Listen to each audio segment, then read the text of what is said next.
Imagine this, you're on a spaceship, hurtling through the vast expanse of the cosmos. But what if you wanted to disembark? How long would it take to withdraw from spaceship Earth? The metaphor of Earth as a spaceship was popularized by Buckminster Fuller. It highlights our interconnectedness and interdependence on the planet's resources.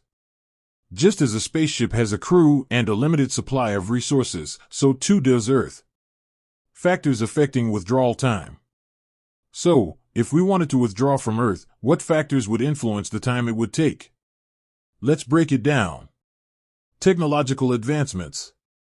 Space travel. If we were to colonize other planets or moons, the time it takes to travel to and from Earth would be a significant factor. Advances in propulsion technology could shorten these travel times. Self-sufficiency. Developing technologies that allow us to produce food, energy, and other essentials independently of Earth would reduce our reliance on the planet. Environmental impact.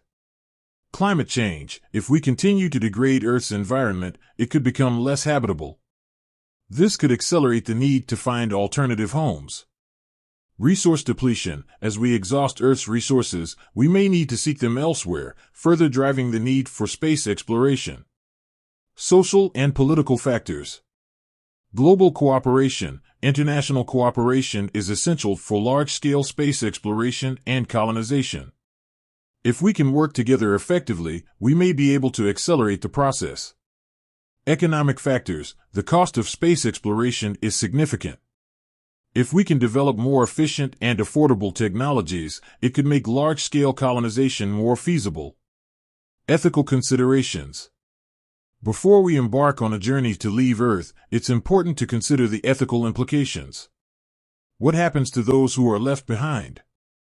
How do we ensure that our actions do not harm future generations? The question of how long it would take to withdraw from spaceship Earth is a complex one with no easy answers. It depends on a myriad of factors, including technological advancements, environmental impacts, and social and political conditions. While it's possible that we may one day be able to colonize other planets, it's important to remember that Earth is our home. It's up to us to protect it and ensure that it remains a habitable place for generations to come. With that said, thanks for watching, and until next time.